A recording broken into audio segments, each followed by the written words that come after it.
Uncle master, कृपया हमारी मदद करें। अध्याय 176 वेदी।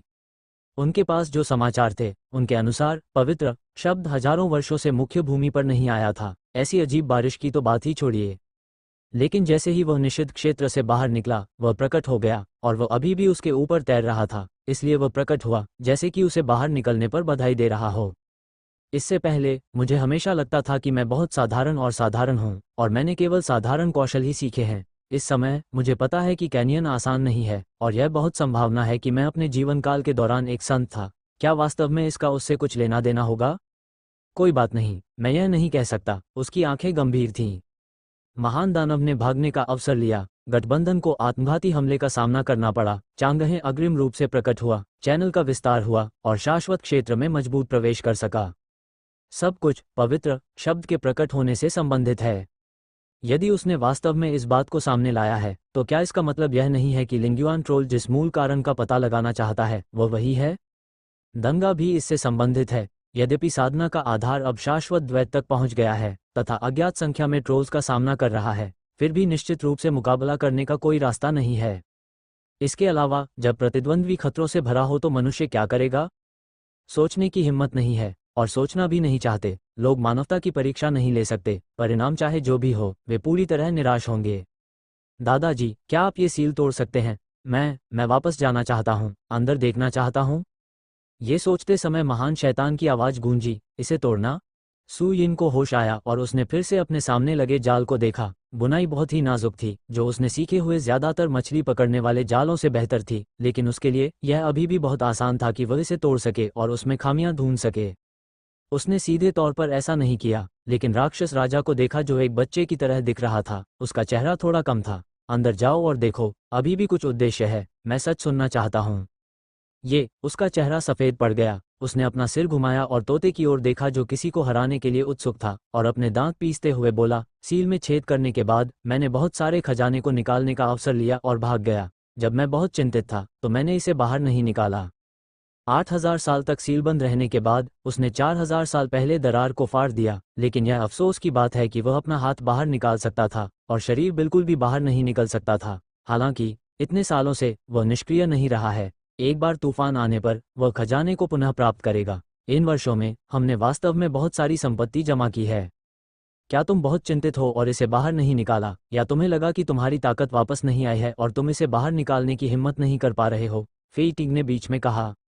परमानंद का महान दानव अवाक रह गया। खेती का आधार उसके स्तर पर पहुंच गया है। भंडारण की अंगूठी को खुद से परिष्कृत किया जा सकता है। भले ही इसे बाहर निकालने के लिए कोई सामग्री न हो, लेकिन हाथ में पोर्टेबल जगह मिलना आसान है। इस चीज के साथ चाहे कितनी भी चीजें दिखावा क्यों न करें, ये कुछ भी नहीं है।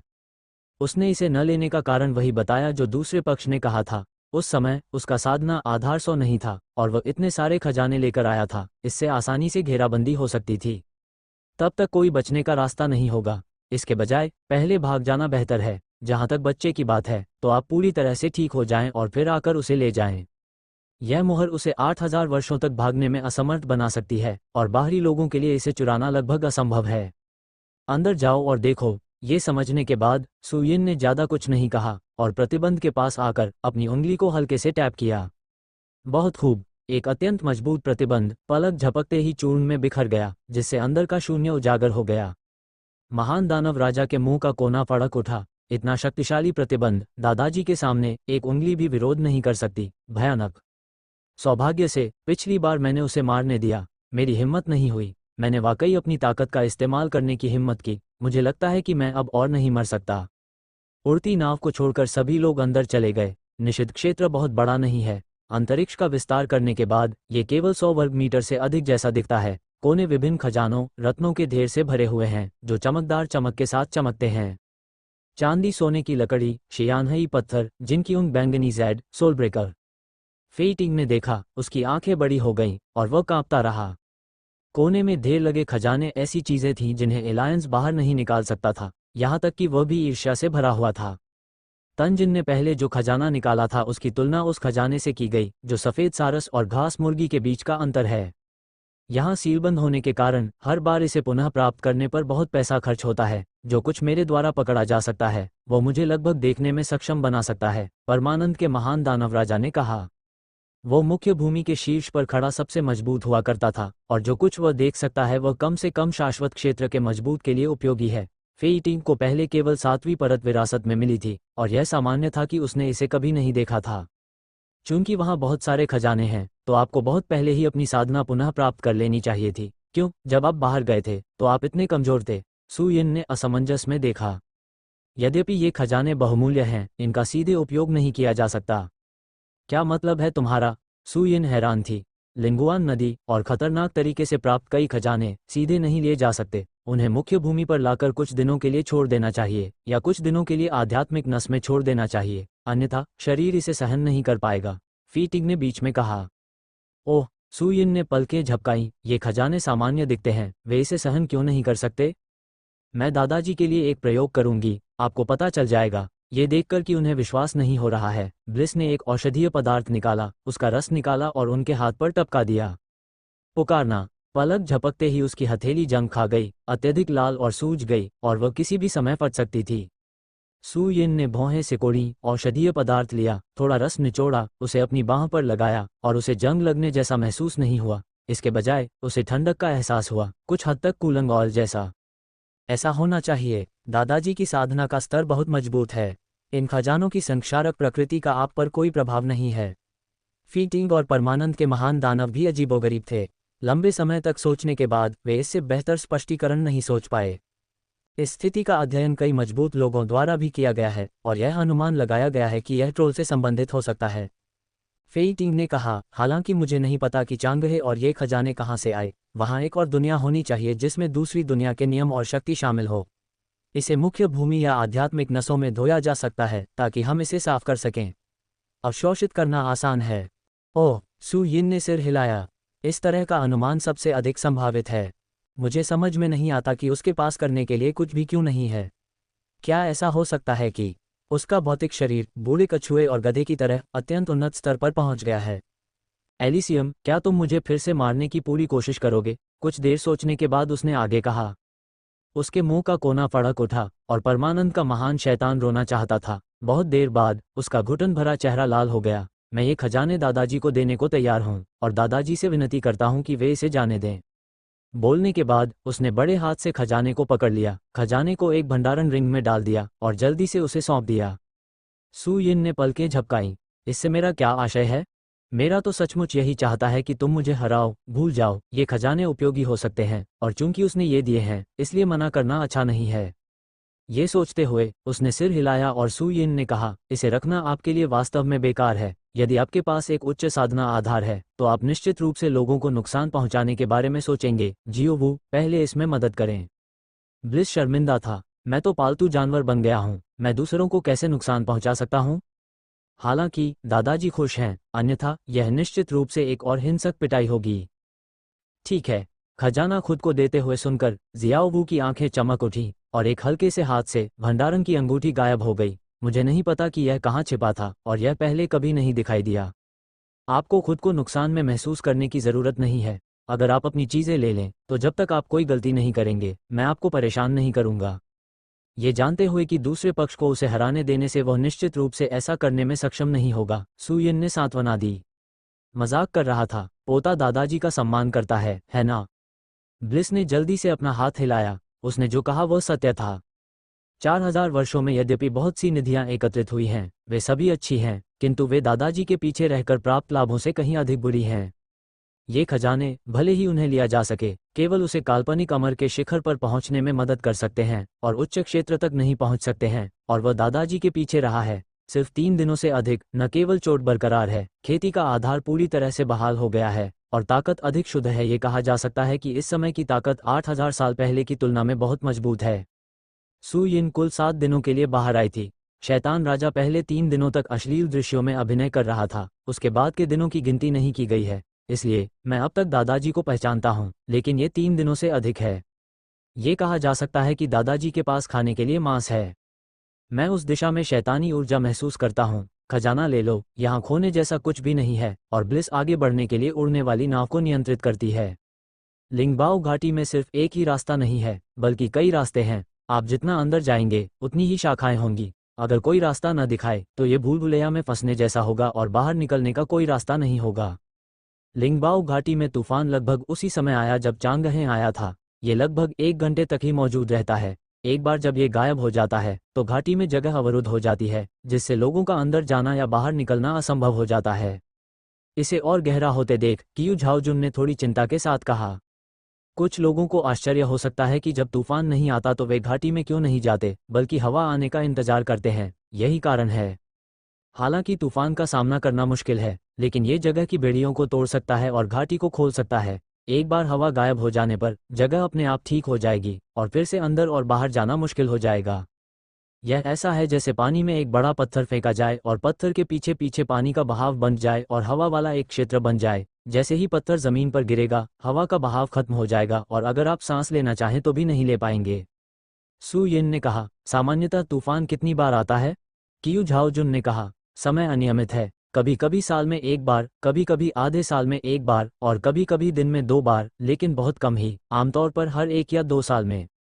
सू यिन के मुंह का कोना फड़क उठा। ऐसा लगता है कि आपको 1 घंटे के भीतर शैतानी ऊर्जा का स्रोत ढूंढना होगा, अन्यथा यदि आप वास्तव में 1 साल तक यहाँ फंसे रहना चाहते हैं और वापस नहीं जा सकते तो क्या आपको जिंदा ही दम नहीं घुट जाएगा? यह उस स्थान से कितनी दूरी पर है जहाँ शैतानी ऊर्जा प्रकट होती है? सू यिन ने अपना सिर घुमाकर महान दानव राजा की ओर देखा। सू यिन ने देखा कि उड़ती हुई नाव एक गहरी घाटी में आ गई थी जो खड़ी चट्टानों से घिरी हुई थी। यहाँ तूफान ने उफान मारते हुए एक विशाल भंवर बना दिया। भंवर के केंद्र में 6 या 7 मीटर व्यास वाला एक गोलाकार पत्थर का मंच खड़ा था, जैसे सतह पर अनगिनत विशेष रेखाएं उकेरी गई हों। ये दानव जाति का गठन पैटर्न है। फीटिंग ने इसे पहचान लिया और देवताओं ने गंभीरता से कहा, सावधान रहें, यहाँ एक मजबूत दानव जाति छिपी हो सकती है। हाँ। सू यिन ने सिर हिलाया और उसके पीछे कियू झाओजुन को देखा। लियू चांगेक्सिंग, क्या तुम यहाँ पहले भी आए हो? 10 साल पहले लियू चांगेक्सिंग के पास केवल शेन गोंग 9 परतों की साधना का आधार था। यह उल्लेख करने की आवश्यकता नहीं है कि तानजिन और अन्य लोगों की तुलना में, यहाँ तक कि बी लुहाई के परिधि में आकस्मिक साधक भी बहुत पीछे थे, लेकिन उन्होंने अमर हथियार प्राप्त कर लिया था। यह अवसर समझाने के लिए पर्याप्त है। बिलुहाई का खतरनाक स्थान यह नहीं है कि ताकत जितनी मजबूत होगी उतने ही अधिक शक्तिशाली खजाने आपको मिल सकते हैं, और यह वास्तव में इस वजह से है कि यह अनगिनत निम्न स्तर के साधकों को आकर्षित कर सकता है और उत्तराधिकार में सफल हो सकता है। उस समय मैं उनके साथ नहीं आया था, इसलिए मुझे नहीं पता कि मैं यहाँ आया हूँ या नहीं, लेकिन जब से उन्होंने कुछ बातें बताई हैं मुझे लगता है कि यहाँ का इलाका कुछ हद तक इस जगह के समान ही है। ध्यान से याद करने के बाद कियू झाओजुन ने धीरे धीरे लियू चांगेक्सिंग के साथ हुई छोटी छोटी बातें बताईं। चलो नीचे जाकर देखते हैं। सब लोग सावधान रहें और कोई भी हरकत न करने की कोशिश करें। सू यिन ने और कुछ नहीं कहा, उड़ने वाली नाव को एक तरफ रख दिया और सावधानी से घाटी में चली गई। उसे इतना सावधान देखकर सभी लोग चुपचाप खड़े हो गए। लिंगबाओ घाटी के किनारे एक विशाल गुफा की तरह फैली यह घाटी 10 एकड़ से भी ज्यादा क्षेत्र में फैली हुई थी। इसमें प्रवेश करने से पहले मुझे भयंकर आभा और अद्भुत शक्ति का एहसास हुआ। ये पहले से ही कुछ हद तक चांगहे सेंटर के समान है। सावधानी से आगे बढ़ते हुए सू यिन ने चुपके से सिर हिलाया। यहाँ की आभा की शक्ति और तीव्रता चांगहे सेंटर से भी बदतर नहीं है। ऐसा लगता है कि यहाँ विशेष प्रतिबंध होने चाहिए, अन्यथा आभा को बनाए रखना और इसे अधिक से अधिक शक्तिशाली बनाना असंभव है। 1 सप्ताह तक इधर उधर देखने के बाद मेरी भौहें जल्दी ही सिकुड़ गईं। निषिद्ध पर्वत को तोड़ने में सक्षम होना ये दिखाने के लिए पर्याप्त है कि निषिद्ध की उसकी समझ बहुत उच्च स्तर पर पहुंच गई है, लेकिन उसके सामने की घाटी कोमल और शांत है, बिना किसी असामान्यता के, और इसका कोई निशान नहीं है। इसका मतलब है कोई प्रतिबंध नहीं, लेकिन इस चीज के बिना यहाँ इतनी शक्तिशाली आभा छोड़ना कैसे संभव हो सकता था? अजीब। भौहें सिकोड़ते हुए सू यिन आगे नहीं बढ़ी बल्कि तेजी से आगे बढ़ी। अपनी शक्ति को महसूस करते हुए उसके चारों ओर की आध्यात्मिक शक्ति तुरंत उसकी हथेली पर आ जाती है। आध्यात्मिक नसों को इकट्ठा करने के लिए जमीन पर रोपण की विधि का उपयोग करें। गुंजन। आभा जितनी तेजी से एकाग्र हुई और इससे पहले कि यह प्रभावित हो, भंवर हिल गया। हिंसक कंपन था और यह किसी भी समय ढह सकता था। ये आत्मा सभा है। फेई टिंग और कियू झाओजुन ने एक दूसरे को देखा और उनके मुंह के कोने एक ही समय में हिल गए, विशेष रूप से पूर्व के, जो अविश्वसनीय था। वह जानता था कि यह एक बहुत शक्तिशाली आत्मा सभा गुरु था, अन्यथा हजारों आध्यात्मिक नसों के लिए उसे भगाना असंभव होगा, लेकिन अपनी आंखों से सभा को देखकर वो अभी भी हैरान और अवाक था। मैंने अब तक जितने भी शक्तिशाली आध्यात्मिक समागम गुरु देखे हैं, उनमें से एक आध्यात्मिक समागम हॉल के गुरु लियांग जैक्सिंग हैं। आध्यात्मिक नसों को इकट्ठा करते समय दादाजी से दादी को बताने की विनती करते हुए, आभा अनिच्छा से बहेगी। पूर्वजों को देखने की तरह मैं उत्साह से भरा हुआ भागा, इस डर से कि अगर मैं बहुत देर हो गई तो मुझे बाहर निकाल दिया जाएगा। अंतर बहुत बड़ा है। धमाका! मैं चौंक गया। तभी घाटी के बीच में भंवर दिखाई दिया। मैं उसे और नियंत्रित नहीं कर सका। अचानक उसे हिलाया और सीधे उस युवक की ओर बढ़ा। एक छोटे मालिक, सावधान रहें। पीले चेहरे के साथ फेई टिंग अपनी आवाज को व्यक्त करने से खुद को रोक नहीं सका। इतना बड़ा आध्यात्मिक ऊर्जा भंवर एक बार जोर से घुस जाए तो अनंत काल की तो बात ही छोड़िए, मजबूत आभासी अमर भी इसे सहन नहीं कर पाएगा। न केवल उसे, बल्कि परमानंद के महान दानव राजा और अन्य लोगों को भी ऐसा होने की उम्मीद नहीं थी, और वे सभी घबरा गए थे। सभी की चिंताएं अभी खत्म नहीं हुई थीं। भंवर पहले ही सुयेन के सामने आ चुका था, और जब उन्हें लगा कि यह निश्चित रूप से एक पागल प्रभाव होगा, तो ये धीरे से घूम गया और एक कताई शीर्ष की तरह घूमते हुए युवक की हथेली पर उतरा। फेई टिंग और अन्य लोग वहीं जम गए। ये आध्यात्मिक धारा में एकाग्र होने की जल्दबाजी है? क्या अब आभा इतनी गरिमा में हो गई है? भीड़ के आश्चर्य को नजरअंदाज करते हुए, ऊपर घूमती आभा को देखते हुए सुयेन को भी अपने सिर पर थोड़ी सुन्नता महसूस हुई। ये देखते हुए कि कोई प्रतिबंध नहीं है, मैं आभा के स्रोत का परीक्षण करना चाहता था, लेकिन मुझे इसकी उम्मीद नहीं थी। लेकिन केवल एक पल के लिए इकट्ठा हुआ और विशाल भंवर ऊपर चला गया। क्या चेहरा होना ठीक है? मैं चुपचाप जांच करना चाहता था, लेकिन शोर नहीं मचाना चाहता था। नतीजतन तुम इतनी अहंकारी होकर दौड़े चले आए। मैं इतना चुप क्यों हूँ? वो बेचैन होकर हाथ मलता रहा और साथ ही उसने शराब इकट्ठा करने का साधन भी बंद कर दिया। धमाका! वह रुक गया, लेकिन भंवर रुका नहीं, मानो उससे चिपक गया हो, एक पालतू पग की तरह घूमता हुआ। अचानक एक हिंसक दहाड़ के साथ सैकड़ों प्रथम श्रेणी की आध्यात्मिक नसों का निर्माण करते हुए एक ड्रैगन की तरह भटकना। घाटी की चट्टानी दीवारें आत्मा शिराओं के प्रभाव से एक के बाद एक टुकड़े होकर ढह गईं। हर जगह विस्फोट हो गया। जमीन हिलती रही और टूटे हुए पत्थर टूटकर उड़ गए। अपना मुंह खोले हुए फीटिंग और अन्य लोग एक शब्द भी नहीं बोल सके। खैर, सावधान रहें, कोई भी हलचल न करने की कोशिश करें। मैंने सोचा था कि यह तो पहल करेगा ही, पर कौन जाने कि आते ही 1 मिनट में पूरी घाटी को तहस नहस कर दिया। क्या तुम इतने क्रूर बनना चाहोगे? अवाक होकर उसे देखते हुए उसने देखा कि सैकड़ों आध्यात्मिक शिराएं उस युवक को घेरे हुए थीं और उत्सुकता से उसका उसे लेने का इंतजार कर रही थीं। ठीक है, वे सभी अपनी पहल पर आध्यात्मिक नसों में एकत्र हुए। यदि वे और अधिक एकत्र नहीं होते तो कौन जानता है कि क्या होगा। सुयेन के पास उन्हें अपने हाथों से पकड़ने और उन्हें एक एक करके रिंग में इकट्ठा करने के अलावा कोई विकल्प नहीं था। उनकी हलचल को महसूस कर सैकड़ों आध्यात्मिक नाड़ियां प्रसन्नतापूर्वक उत्सुकता से सामने आ गईं। क्या ऐसा हो सकता है? चांगहे के विपरीत यहाँ की आभा को समझना आसान है। ये देखकर कि दूसरी पार्टी सैकड़ों प्रथम श्रेणी की आध्यात्मिक नसों का निर्माण करने के लिए इतनी सरल थी, लेकिन गठबंधन इतने सालों से इतने सारे जमा नहीं हुए थे। फाइटिंग के दिमाग में एक विचार आया। वो किशोर जैसा दिख रहा था और उसकी हथेली उठी हुई दिख रही थी। हालांकि वो आध्यात्मिक सभा के गुरु नहीं है, फिर भी आध्यात्मिक सभा की विधि थोड़ी बुनियादी है। उठी हुई हथेली निगलने की शक्ति को मुक्त करती है और यहाँ एक फीकी आध्यात्मिक ऊर्जा एकत्र होती है। एक वाक्य डालें, मी रीडिंग ऐप वास्तव में अच्छा है, ये स्थापित करने लायक है। आखिरकार कई किताबें हैं, सभी किताबें और तेज अपडेट। हालांकि दूसरी पार्टी की तुलना में गति बहुत धीमी है। जब वो आध्यात्मिक ऊर्जा निकालने के लिए अपनी पूरी ताकत लगा रहा था, तो पहली श्रेणी की आध्यात्मिक नसों में से एक को कुछ महसूस हुआ और वे सीधे ऊपर उड़ गईं। फाइटिंग की आंखें चमक उठीं और वह सोच रहा था कि उसे इकट्ठा करना चाहिए या नहीं, और उसने देखा कि आध्यात्मिक नसें घृणा से खींची जा रही थीं। टकराना। विशाल बल प्रवाहित हुआ। फेई टिंग की वास्तविक ऊर्जा नष्ट हो गई और वह एक पल में उड़ गया और पहाड़ की दीवार से जोर से टकराया। उसके मुंह के कोने फड़क उठे। फाइटिंग रोना चाहता था। लिटिल मास्टर शू स्पष्ट रूप से इतनी सारी आध्यात्मिक नसें नहीं चाहते हैं। आप गोली काटते हैं और निचोड़ते हैं। मैंने इसके लिए लड़ने की पूरी कोशिश की, न केवल यह नहीं आया बल्कि लोगों को भी हराया, ऐसे दोहरे लक्ष्यों के बिना।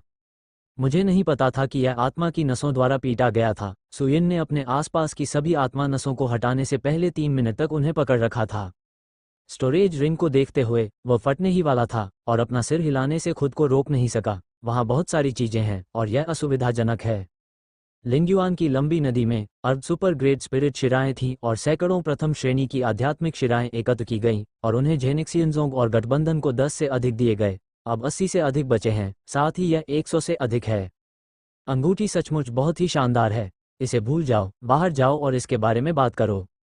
आध्यात्मिक ऊर्जा एकत्रित करना, इस घाटी में आध्यात्मिक ऊर्जा के स्रोत का पता लगाना है, और अब मैं कुछ के बारे में जानता हूँ।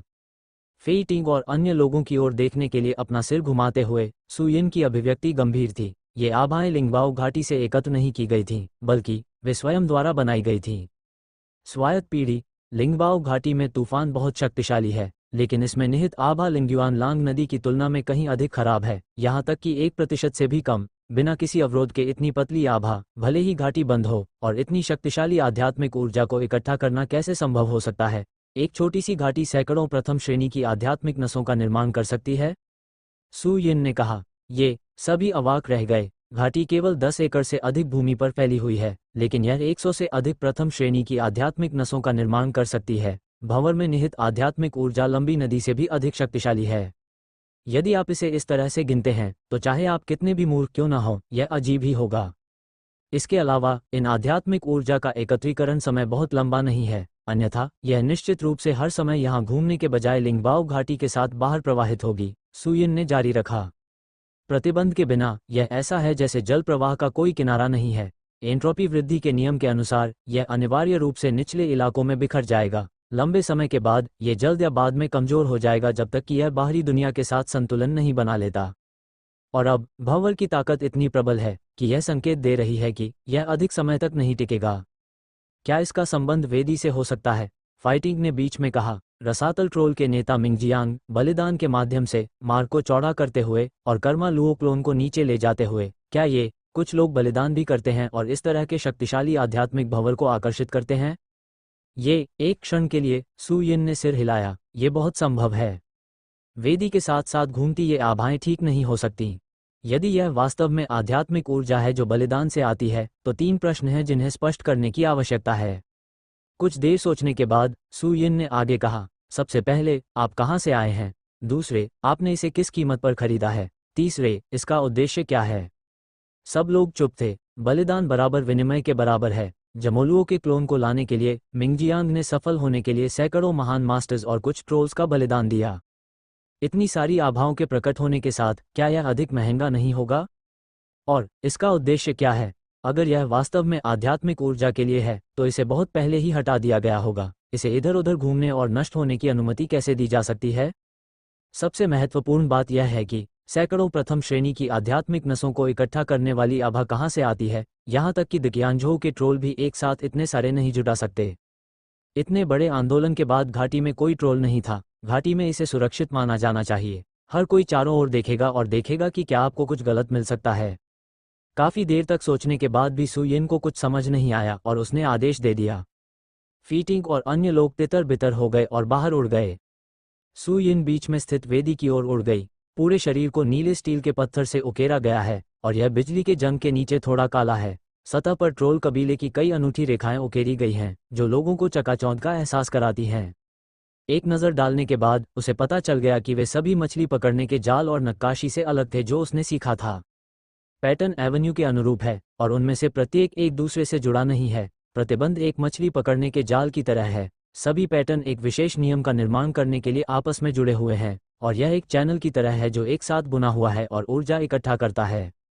ध्यान से देखने पर मैंने जितना अधिक देखा, सु यिन उतना ही अधिक परिचित होता गया, और अचानक उसके दिल में हलचल मच गई। ये कढ़ाई है। निषिद्ध भूमि में सीखे गए 36 कौशलों में से कढ़ाई शुरू में बहुत प्रतिरोधी थी। हालांकि इसे सीखने के बाद मुझे ये बहुत दिलचस्प लगा। बस इतना था कि मैंने इसे पहले सीखा था और शायद ही कभी इसका इस्तेमाल किया था, इसलिए मैं इसे थोड़ा भूल गया था। इस समय वेदी के पैटर्न को देखकर वे कुछ हद तक समान हैं। कढ़ाई में एक विशेष पैटर्न बनाने के लिए धागे का उपयोग किया जाता है, और आपके सामने का पैटर्न भी एक विशेष पैटर्न बनाने के लिए धागे का उपयोग करता है। जितना अधिक मैंने देखा, उतना ही मुझे ऐसा ही महसूस हुआ। सु यिन ने लंबे समय तक ध्यान से देखा, अचानक अपने पैरों को हिलाया, एक स्थिति में आ गया। उसके शरीर में असली सार उमड़ आया, हल्के से क्लिक हुआ। गुंजन, जैसे कि कुछ सक्रिय हो गया हो। वेदी पर स्थित रेखाएं चमक उठी, और एक क्षण के लिए आसपास का स्थान हिल गया और आध्यात्मिक ऊर्जा स्पंदित हो गई। खतरे के डर से सु यिन ने उस समय नीचे छलांग लगा दी जब उसका शरीर सीधा खड़ा था। क्या बात है? फेई टिंग उड़कर आया। ऐसा लगता है कि मैं इस चीज को सक्रिय कर रहा हूँ।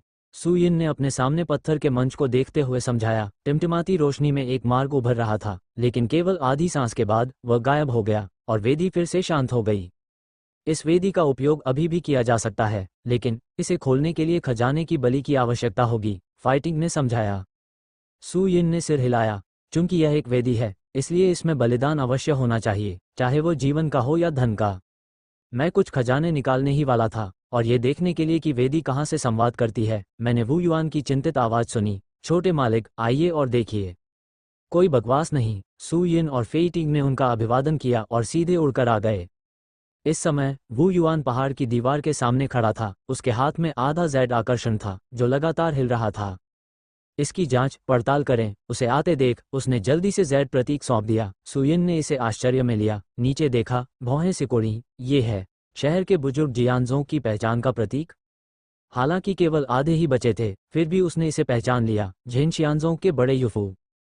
उसके पास भी एक टुकड़ा है। ये तीनों बुजुर्गों का है। मैं इसे अभी यहाँ से उठाकर लाया हूँ। क्या इसका मतलब ये है कि तीनों बुजुर्ग यहाँ आ चुके हैं? वू युआन ने कहा।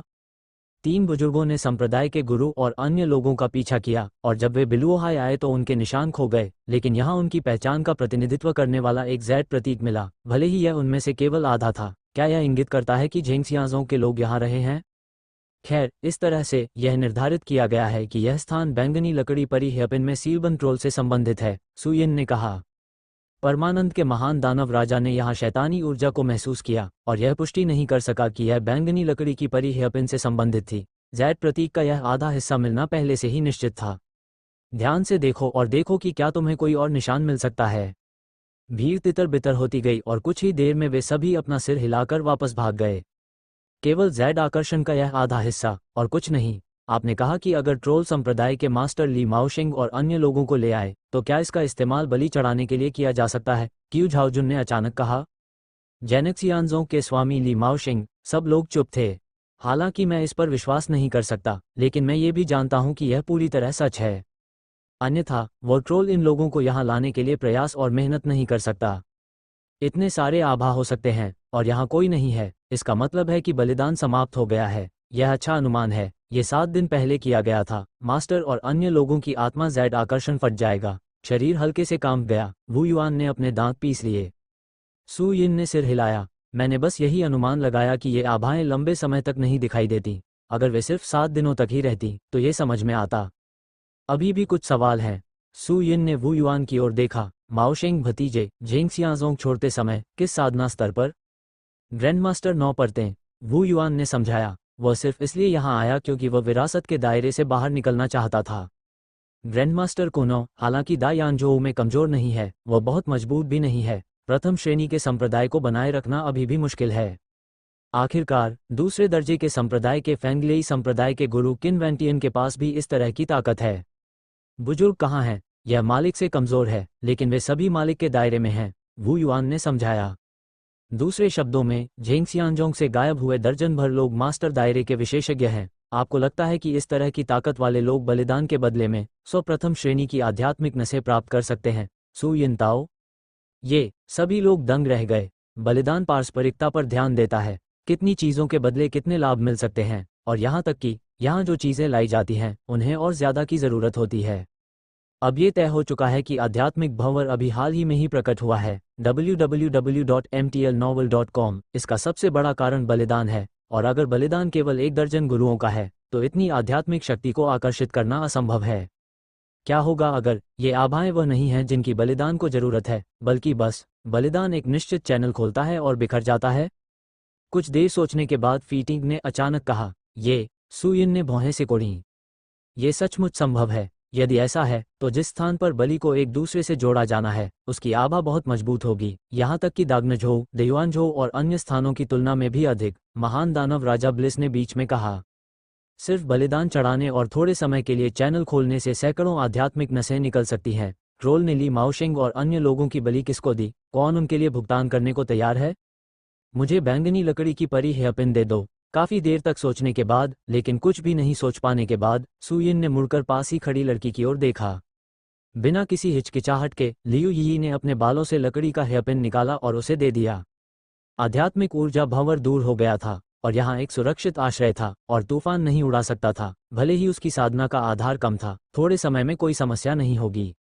लकड़ी के हेयरपिन को अपनी हथेली में पकड़कर और कुछ देर तक ध्यान से देखते हुए, सुयिन ने एक बार फिर पास ही स्थित पत्थर के मंच की ओर देखा। कढ़ाई के लिए सुइयों की आवश्यकता होती है, मैं इस बारे में सोच रहा था कि वेदी पर किस चीज़ से कढ़ाई की गई है। लंबे समय के बाद ये चीज़ बननी चाहिए। सू यिन मुस्कुराई। ये लकड़ी का हेयरपिन नहीं है, ये कहना बेहतर है कि यह एक बड़ी कढ़ाई सुई है। यह एक अच्छा अनुमान है। वेदी पर पैटर्न इस चीज़ के साथ कढ़ाई की जाती है। ये ठीक है क्योंकि अमर औजारों के उपयोग से उत्कीर्णन होता है कि इसमें इतनी बड़ी शक्ति है ताकि मार्ग बस एक छोटे से कनेक्शन के बाद सैकड़ों प्रथम श्रेणी की आध्यात्मिक नसें खो गईं। वो स्थान जहां ट्रोल बलिदान देते हैं और संवाद करते हैं। उसके दिल में एक हलचल के साथ एक विचार सामने आया। सुयिन इस पर विश्वास नहीं कर सका। क्या यह अमर दुनिया नहीं है? दो हालांकि अमर बनने का रास्ता कट चुका है, लेकिन कोई भी 10,000 साल में सफल नहीं हो सकता है, और कोई भी नहीं जानता कि अमर दुनिया कैसी दिखती है और यह किस तरह का दृश्य है। लेकिन कई अफवाहें हैं। ऐसा कहा जाता है कि हर जगह परी आत्माएं हैं, और साधारण आभाएं सिर्फ सबसे निचले स्तर की बकवास हैं जो साधकों को घृणास्पद लगती हैं। यहाँ अनगिनत खजाने हैं, और वनस्पति का कोई भी टुकड़ा उत्तम आध्यात्मिक हथियार से भी अधिक दृढ़ है। बलिदान, यदि यह वो स्थान है जो संचार करता है, तो यह वास्तव में संभव है कि इस तरह की शक्तिशाली आध्यात्मिक शक्ति थोड़े समय में आकर्षित होगी। बेशक, अभी भी सवाल है। ली माओशिंग और अन्य लोग सिर्फ गुरुओं के राज्य में भिक्षु हैं, और वे कियान्युआन महाद्वीप में कुछ भी नहीं हैं। अमर राज्य के शक्तिशाली लोग अपने बलिदानों के कारण कटे हुए अमर मार्ग को कैसे तोड़ सकते हैं? ऐसी कुछ बातें होंगी जो मैं नहीं जानता। क्या यह उन बचे हुए विचारों से संबंधित हो सकता है? सुयिन ने अपनी मुठ्ठियां भींच ली। झेंगसियांजोंग के बारे में बात करें तो क्या विशेष है? निषिद्ध भूमि पर निश्चित रूप से विचार किया जाता है। 36 अवशेष, उनमें से प्रत्येक ने एक असाधारण ऋषि के स्तर तक एक तकनीक का अध्ययन किया है। हालांकि अब उसे समझ में नहीं आता कि इसका क्या मतलब है, लेकिन वह समझता है कि यह कियान्युआन महाद्वीप के स्तर से कहीं ज्यादा होना चाहिए। अन्यथा उसने केवल 10 साल तक ही अध्ययन किया है, और उसके लिए इतनी आसानी से सभी की नज़रों में मास्टर बनना असंभव है। किसी भी तकनीक का सहजता से उपयोग करते हुए वो अत्यंत शक्तिशाली प्रभाव प्रदर्शित कर सकता है। यदि कैन नियान अपनी मृत्यु से पहले परी दुनिया में एक मजबूत आदमी था, और जेन जियानजोंग उनके अस्तित्व की मोहर के रूप में, स्वाभाविक रूप से यह परी दुनिया में मजबूत आदमी का ध्यान आसानी से आकर्षित करेगा। इस मामले में भले ही संप्रदाय मास्टर ली माओशिंग और अन्य का साधना आधार कम है और उनका उपयोग बलिदान के लिए किया जाता है, ये भी बड़ी प्रतिक्रियाओं को आकर्षित कर सकता है। बेशक, ये सिर्फ एक अनुमान है, और यह सच है या नहीं, इसकी सावधानीपूर्वक जांच की आवश्यकता है। अपना सिर हिलाते हुए, इन गंदे विचारों को एक तरफ रखते हुए, सुयिन की उंगलियां फड़कीं और जिमु जियानचाई तुरंत वेदी पर एक स्थान पर उतरा। ये कढ़ाई की अंतिम सिलाई है। कढ़ाई में कपड़े के दोनों किनारों पर सुई का इस्तेमाल किया जाता है ताकि दोनों तरफ पैटर्न बने। वेदी शायद इस तरह से दो दुनियाओं का संचार होता है। आखिरी सिलाई, जिसमें सिर बंद करना और कई अन्य तकनीकें शामिल हैं, कढ़ाई का सबसे महत्वपूर्ण हिस्सा है। इसे सक्रिय करने के लिए सुई का उपयोग करने से वेदी अपनी अभी अभी बनी हुई स्थिति में वापस आ जाएगी और अपनी सबसे शक्तिशाली शक्ति का प्रयोग करेगी। धमाका! जैसे ही बैंगनी लकड़ी की परी हेयरपिन को इस स्थान में डाला गया, विशाल वेदी तुरंत हिल गई, जिससे एक चमकदार रोशनी निकली। परमानंद के महान दानव राजा की एक गंभीर अभिव्यक्ति है। वेदी पूरी तरह से सक्रिय है और इसे तुरंत बलिदान करने की आवश्यकता है, अन्यथा यह अपर्याप्त शक्ति के कारण ढह जाएगी। सुयिन ने सिर हिलाकर अभिवादन किया, और तोता अनिच्छा से उड़कर आया और ब्लिस द्वारा एकत्र किए गए कई खजानों को वेदी के शीर्ष पर रख दिया। सुयिन ने तुरंत आदेश दिया, वेदी चलाओ। हाँ। परमानंद के महान दानव राजा ने अपनी शैतानी ऊर्जा को लहराया, पंक्तियों में भर दिया, और वेदी कांप उठी। एक शानदार शक्ति ने सभी खजानों को घेर लिया। ये ट्रोल द्वारा बनाया गया पैटर्न है, जिसे केवल जादुई ऊर्जा द्वारा ही चलाया जा सकता है, और वह सबसे उपयुक्त उम्मीदवार है।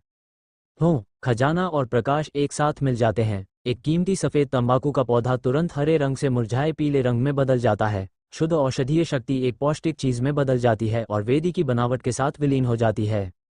हालांकि ये केवल थोड़ी देर के लिए ही विलीन हो गया, जैसे कि इसे घृणा हो गई हो, और फिर से वापस आ गया। मुरझाए हुए औषधीय पदार्थ फिर से हरे हो गए।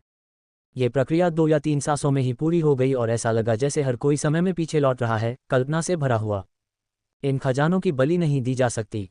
ब्लिस का चेहरा लाल हो गया। बलिदान का अर्थ है किसी खजाने को किसी ईश्वर या किसी ऐसे शक्तिशाली व्यक्ति को समर्पित करना जिसके पास मजबूत साधना आधार हो। इन लोगों को हर चीज की जरूरत नहीं होती, उन्हें भी खजाने की जरूरत होती है। केवल सबसे उपयुक्त लोगों को ही अनुग्रहित किया जा सकता है और सबसे शक्तिशाली प्रदर्शित किया जा सकता है। की शक्ति नहीं। फेई टी को यकीन नहीं हुआ। इन औषधीय सामग्रियों और खजानों का शाश्वत क्षेत्र पर बहुत बड़ा प्रभाव है। आपको उन अनमोल खजानों के बारे में सोचने की जरूरत नहीं है जिनकी प्रशंसा बड़ा शैतान कर सकता है। एक साथ इतने सारे बलिदान करना पर्याप्त नहीं है। मुझे पर्याप्त संसाधन कहाँ से मिलेंगे?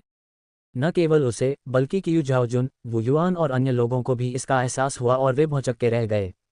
ये प्यारे लोग लालची लग रहे थे और परिणामस्वरूप जिस दूसरे पक्ष की बलि दी गई थी उसे नीची नज़र से देखा गया। लिंगमाई का प्रयास करें। सू यिन ने भौहें सिकोड़ी और उसे अपने बड़े हाथ से पकड़ लिया। सैकड़ों प्रथम श्रेणी की आध्यात्मिक नसें उड़कर बाहर आ गईं, जैसे कोई विशालकाय ड्रैगन हो, वेदी के ऊपर मंडराते हुए और प्रकाश में लिपटे हुए। कुछ देर तक हिलने के बाद परमानंद के महान दानव राजा ने फिर से अपना सिर हिलाया। आत्मा की नसों का भी बलिदान नहीं किया जा सकता। जल्दी करो और बलि देने लायक चीजें ढूंढो। अगर तुम उन्हें नहीं ढूंढ पाए तो वेदी नियंत्रण से बाहर हो जाएगी और ढह जाएगी। वेदी और बलि को पहले से तैयार किया जाना चाहिए, जैसे इंजन और गैसोलीन। पूर्व सभी चल रहे हैं और फिर हम रैपसीड तेल या मूंगफली के तेल के साथ प्रयोग करेंगे। ये बहुत देर हो चुकी होगी। खजाने, आध्यात्मिक नसें, कुछ भी काम नहीं करता। फिर और क्या? मुझे नहीं मालूम, मैं इसका पता नहीं लगा सकता। फेई टिंग, कियू झाओजुन और अन्य सभी बदसूरत लग रहे थे। उनमें सबसे कीमती चीजें ये चीजें हैं, लेकिन वे काम नहीं आए। क्या ये वास्तव में विफल होने जा रहा है? वू युआन, रक्तदान करो। हर किसी की चिंता और भ्रम की परवाह किए बिना सू यिन ने एक तरफ मुड़कर वू युआन को देखा। मैं, खून? वू युआन दंग रह गया। मेरी साधना का आधार इतना कम है? हाँ, ये तुम हो। अपने खून से बलिदान दो, सू यिन ने कहा। हालांकि उसे नहीं पता था कि जियाओ शिशु ऐसा क्यों करना चाहता था। वू युआन ने सिर हिलाया, अपने दांत भींचे और अपनी कलाई पर हल्का सा वार किया। खून की एक धारा तुरंत बह निकली और सीधे हवा में उड़ गई। फेई टिंग एक पल के लिए स्तब्ध रह गया और चिल्लाया, मेरा उपयोग करो, मैं शाश्वत क्षेत्र साधना आधार हूँ। साधना का आधार जितना मजबूत होगा, त्याग का प्रभाव उतना ही बेहतर होगा। वू युआन केवल ग्रैंडमास्टर के दायरे में है। उसका शाश्वत दोहरी साधना आधार रक्त की किसी भी बूंद में निहित शक्ति प्रतिद्वंद्वी की तुलना में कई गुना अधिक मजबूत है। बोलना समाप्त करने के बाद लड़के के बोलने से पहले उसने अपनी कलाई काट ली और खून बहा दिया। गुंजन, वेदी पर रोशनी ने खून के दो पिंडों को धंक दिया। फीटिंग का खून और भी चमकीला था। प्रत्येक बूंद में अनगिनत आध्यात्मिक ऊर्जा थी, मानो उसमें तीसरी श्रेणी की आध्यात्मिक नस हो। वू युआन का खून एक से बहुत कमजोर था। सोने और स्क्रैप लोहे की तरह एक जैसे नहीं हैं। लेकिन इस अंतराल के कारण वेदी ने वू युआन के खून को अवशोषित कर लिया, फिर से हिल गई और चमक उठी, जबकि पूर्व का खून, जैसे कि इसे अस्वीकार कर दिया गया था, वापस उछल गया। उसकी आंखें चौड़ी हो गईं। फेई टिंग को विश्वास नहीं हुआ। शाश्वत क्षेत्र को तोड़कर जीवन का सार बदल जाता है और भौतिक शरीर और रक्त दोनों अधिक मूल्यवान और शक्तिशाली बन जाते हैं। एक साधारण व्यक्ति अपने रक्त की एक बूंद प्राप्त करके आसानी से परिवर्तन के क्षेत्र में साधना कर सकता है। इतने शक्तिशाली रक्त के साथ वेदी घृणा से भर गई, लेकिन इसके बजाय उसने वू युआन के इतने कमजोर रक्त को निगल लिया। क्या हुआ? जब उसने अपना सिर घुमाकर पास ही खड़े छोटे चाचा की ओर देखा तो उसे लगा कि उसे कुछ समझ आ गया है और अचानक उसे एहसास हुआ। उसकी शंकाओं को जानते हुए सू यिन ने समझाया, माओ शेंग भतीजा और अन्य लोग स्पष्ट रूप से साधना में पर्याप्त नहीं हैं, लेकिन वे बलिदान कर सकते हैं, जो दर्शाता है बलिदान की वस्तु आवश्यक वस्तुएं खजाने नहीं हैं, बल्कि जेनिक्सियानजोंग से संबंधित हैं। शायद ये लिन जुवान के पूर्वज से संबंधित है। सिर्फ दो दुनियाओं के जरिए सैकड़ों प्रथम श्रेणी की आध्यात्मिक नसें जारी की गईं, जो ये दर्शाता है कि वेदी द्वारा लक्षित व्यक्ति आध्यात्मिक ऊर्जा और खजानों की परवाह नहीं करता था, बल्कि जेनिक्सियानजोंग की परवाह करता था। सटीक रूप से कहें तो ये सबसे अधिक संभावना थी। कैनियन। इसलिए वू युआन को रक्त बलिदान करने की कोशिश करनी चाहिए। एक प्रयास के बाद ये वास्तव में सफल हुआ। बेशक ये बात नहीं कही जा सकती है और केवल पूर्वज लिन हुआन को माफ किया जा सकता है। वैसे भी इसने मुख्य भूमि में एक बड़ी प्रतिष्ठा छोड़ दी है, किसी को भी यह कहने में संदेह नहीं है। निश्चित रूप से फेई टिंग ने ये कहते समय इसके बारे में ज्यादा नहीं सोचा, लेकिन वह दंग रह गया और फिर सिर हिलाया। अगर यह सीनियर लिन जुवान होता तो यह संभव होता। हालांकि जेनिक्सियनजोंग के लोग उसके कनिष्ठ नहीं हैं, वे साधक हैं। अभ्यास और विरासत वही है जो उसने पीछे छोड़ी है। हो सकता है इसमें किसी तरह का संबंध हो। ठीक है, सू यिन ने सिर हिलाया। इसका कैन्यान से कोई लेना देना नहीं है, यह उसके खून से पता लगाया जा सकता है, लेकिन यदि आप ऐसा करते हैं तो यह बहुत खतरनाक है, इसलिए सावधान रहना बेहतर है। गड़गड़ाहट। वेदी अधिकाधिक तीव्रता से हिल रही थी और तभी सभी ने अपनी दृष्टि में प्रकाश की एक किरण को प्रकट होते देखा और धीरे धीरे एक अंधकार में मार्ग भराया। अंकल मास्टर, मैं अब और नहीं रुक सकता। वू युआन की कांपती हुई आवाज़ सुनाई दी और जब उसने अपना सिर घुमाया तो उसने देखा कि उसका चेहरा पीला पड़ गया था और उसका शरीर लगातार कांप रहा था और वह किसी भी समय अत्यधिक रक्त की हानि के कारण कोमा में लग रहा था। साधना का आधार बहुत कम है और ताकत पर्याप्त शुद्ध नहीं है जब तक कि आप एक सफलता हासिल नहीं कर सकते, विरासत तक नहीं पहुंच सकते और यहां तक कि अधिक। सु यिन ने भौहें सिकोड़ लीं।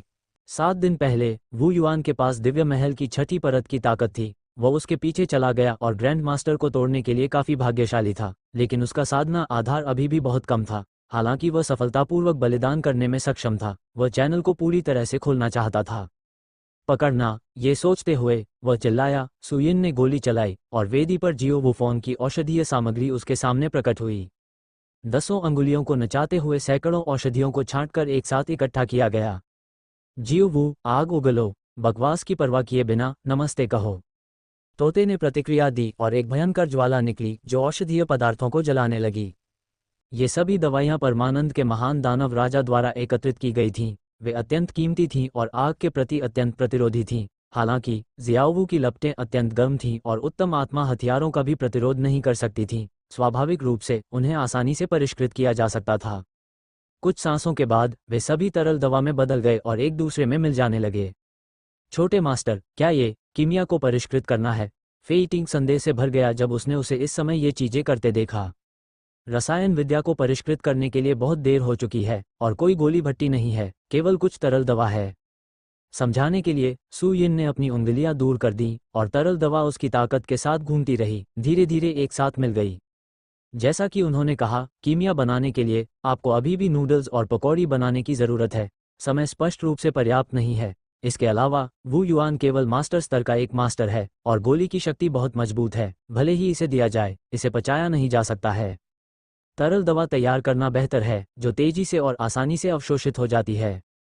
सु यिन औषधीय पदार्थों के औषधीय गुणों में बहुत कुशल था और उसने जो औषधीय पदार्थ चुने थे वे सावधानी से चुने गए थे। कुछ सांसों के बाद औषधीय पदार्थों के गुण पूरी तरह से एकीकृत हो गए और एक सुनहरे तरल में बदल गए। बड़े वू, इसे निगल जाओ। उसकी उंगली के एक झटके से अधिकांश तरल दवा वू युआन की ओर उड़ गई।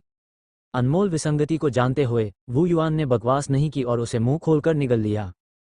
सुनहरे पीले रंग का तरल गले में प्रवेश कर गया और शरीर में एक गर्म धारा में बदल गया। उसके बाद अंगों और सैकड़ों कंकालों में गर्म और आरामदायक, अभी अभी हुई अत्यधिक रक्त की हानि, पलक झपकते ही ठीक हो जाना और सांस में तेजी से वृद्धि।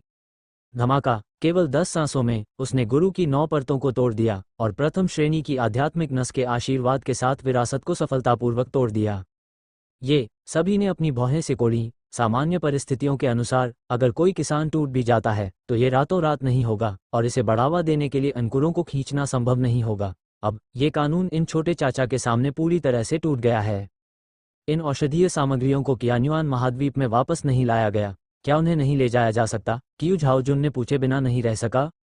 जैसा कि मैंने पहले कहा, ये दवाइयाँ किसी दूसरी दुनिया की हैं। उनके और कियान्युआन महाद्वीप के बीच एक अंतर है, उन्हें सीधे नहीं लिया जा सकता। इस कारण से ब्लिस ने चीज़ों को सील में ही छोड़ दिया और बाहर नहीं निकाला।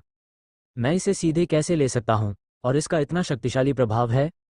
आमतौर पर इसे लेना संभव नहीं है, लेकिन युवा मास्टर चाचा की दवा शोधन कौशल बहुत मजबूत हैं और पवित्र युआन के सही अर्थ के धोने के साथ मिलकर, भले ही इसमें अन्य शक्तियां निहित हों, ये कुछ भी नहीं है। फीटिंग ने गंभीर आंखों से समझाया।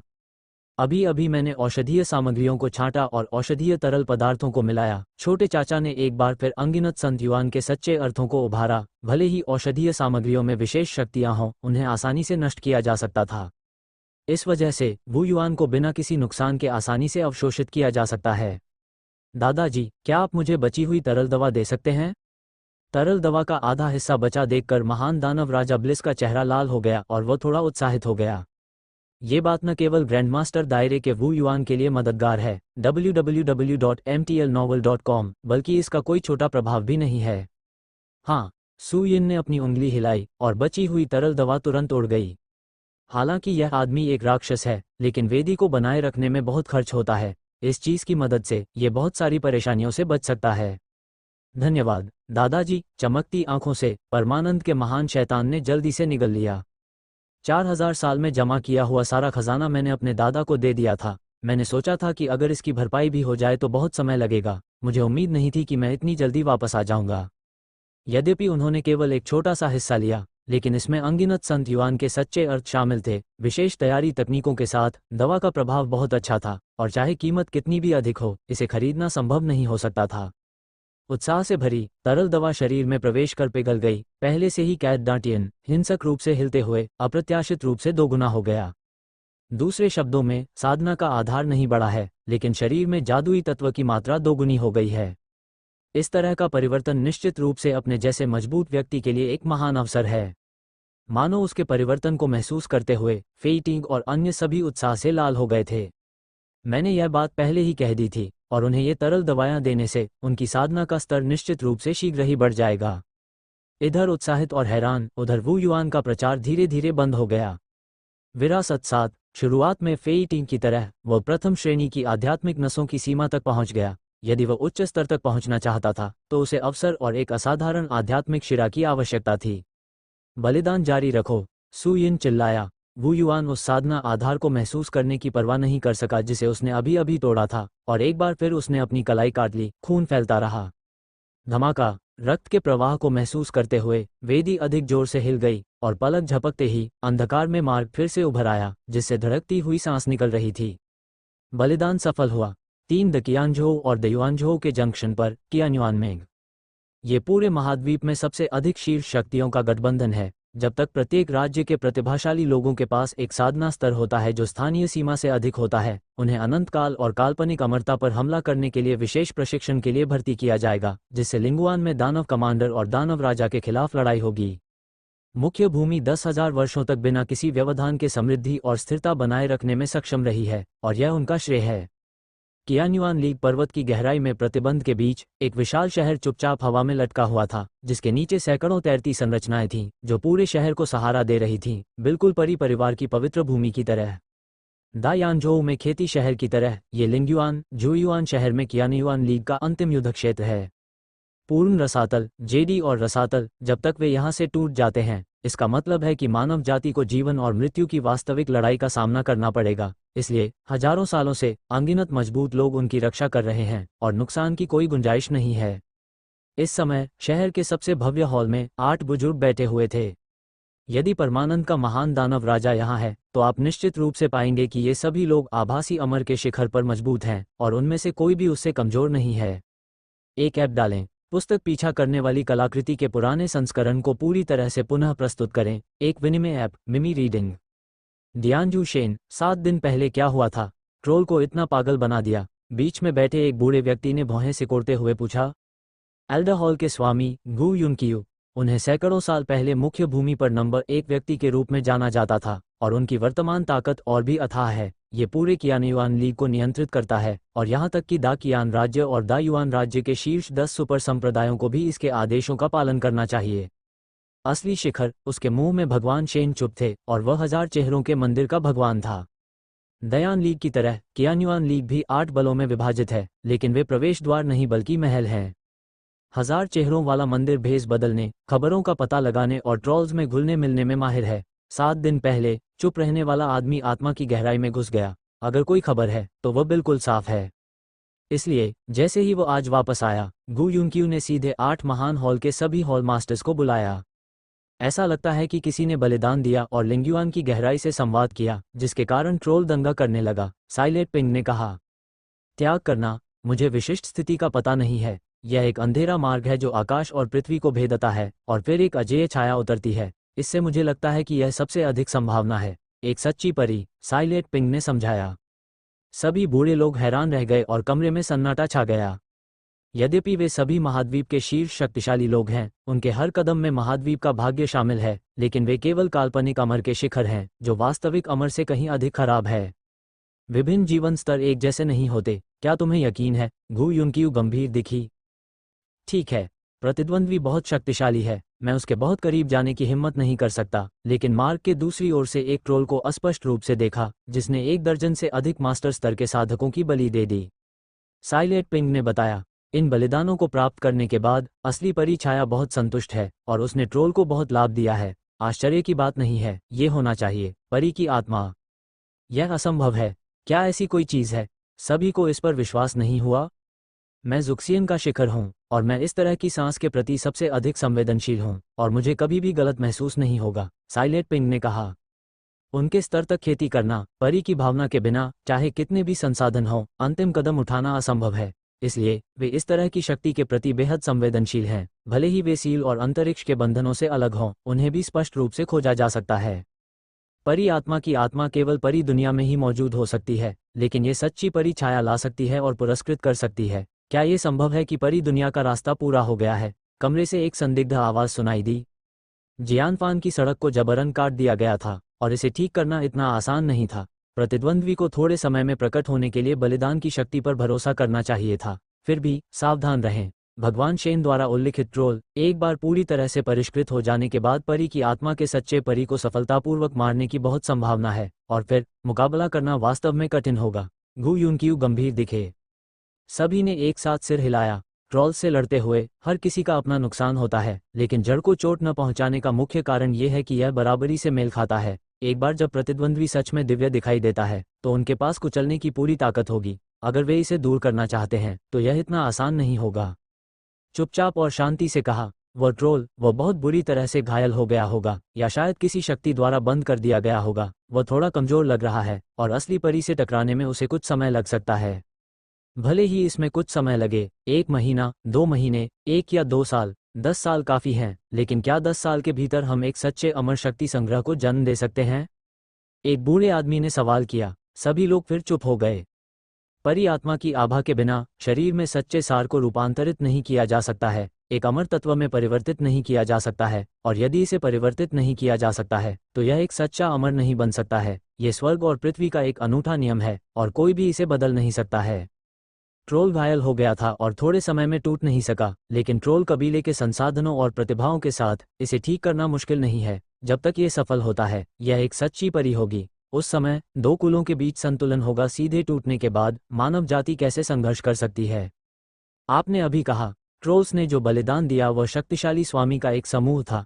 इस स्तर के भिक्षु के बारे में क्या खास बात है? एक सच्चे अमर के योग्य। उसने सीमा की बाधा को पार करने, प्रेत को कम करने और यहाँ तक कि परिश्वास को देने में भी संकोच नहीं किया। गु यूनक्यू ने पूछा कि क्या कुछ गड़बड़ है? इन लोगों की ताकत बहुत कम है। मैं इसे महसूस नहीं कर सकता, मैं स्पष्ट रूप से नहीं देख सकता और ज्यादा कुछ नहीं जानता, साइलेंट पिंग ने कहा। गु यूनक्यू ने कहा, बलिदान, समरूपता और निष्पक्षता पर ध्यान दें। अगर दूसरा पक्ष सैकड़ों आभासी आकाशीय चोटियों का बलिदान करता है, अंतरिक्ष को फाड़ देता है और सच्चे आकाशीय को उतरने देता है, तो मुझे आश्चर्य नहीं होगा। लेकिन 1 दर्जन स्वामी, कुछ अजीब। हम इससे शुरू कर सकते हैं और अच्छी तरह से जांच कर सकते हैं। आप कुछ अज्ञात रहस्यों को जानने और इस संकट को हल करने में सक्षम हो सकते हैं। इस बिंदु से शुरुआत करने के अलावा कोई और रास्ता नहीं है। बेशक ये सिर्फ एक अनुमान है, यह उपयोगी है या नहीं कोई नहीं जानता। हमें सबसे बुरी स्थिति के लिए भी तैयार रहना होगा और अधिक क्रूर लड़ाई का सामना करना होगा, गु यूनक्यू ने आगे कहा। वास्तव में यदि कोई निषिद्ध पत्थर को परिष्कृत कर सकता है और सच्चे अमर को अवरुद्ध कर सकता है तो यह असंभव नहीं है, एक बूढ़े आदमी ने बीच में कहा। यह निषिद्ध पत्थर 10,000 साल पहले सीनियर लिनजुवान द्वारा छोड़ा गया था। यह अफसोस की बात है। इतने लंबे समय से अनगिनत प्रतिभाएं और मजबूत लोग यहां आ चुके हैं और कोई भी इसे परिष्कृत नहीं कर सकता है या इस पर भरोसा नहीं करता है, एक बूढ़े व्यक्ति ने व्यंग्यात्मक मुस्कान दी। निषिद्ध पत्थर क्यानयुवान लीग का सबसे बड़ा खजाना है, यहाँ तक कि साधारण अमर औजारों से भी आगे निकल जाता है। अगर इसे परिष्कृत किया जा सकता है, भले ही यह एक आभासी अमर द्वारा संचालित हो, तो एक सच्चे अमर के खिलाफ लड़ना असंभव नहीं है। लेकिन कोई भी 10,000 वर्षों में सफल नहीं हो पाया है। अब ये कैसे हो सकता है? क्या कोई ऐसा कर सकता है? पहले इसे परिष्कृत करना असंभव था, लेकिन 7 दिन पहले इस पत्थर ने कुछ महसूस किया और चमक उठा। मुझे संदेह है इसे परिष्कृत करने वाला साधक पहले ही प्रकट हो चुका है और यह विसंगतियों का कारण बनेगा। बूढ़ा आदमी जो पहले बोल रहा था, जारी रखें। ऐसा कहा जा रहा है, ये सचमुच संभव है। वह पत्थर पहले से अलग है, मैंने इसे अपनी आंखों से देखा है। खजाने और मनोविज्ञान, जब तक कुछ नहीं होता यह मामला नहीं हो सकता। क्या ऐसा हो सकता है कि एक साधक जो उसे परिष्कृत कर सकता है वास्तव में प्रकट हो?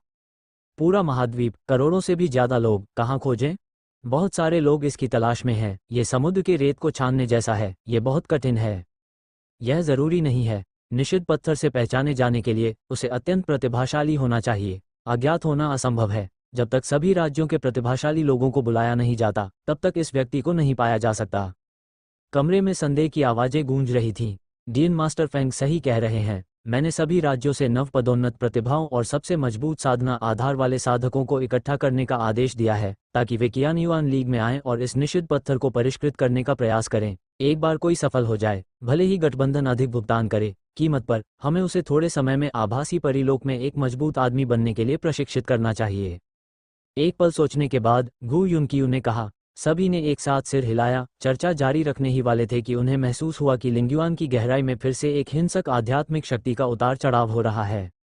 बहुत खूब। हवा में तेजी से उड़ते हुए सभी ने दूर तक देखा और फिर उन्होंने दूर की गहराइयों में एक अंधेरा रास्ता देखा जो कहीं से भी आता हुआ आकाश और पृथ्वी के बीच से होकर जाने वाले रास्ते की तरह दिखाई दे रहा था।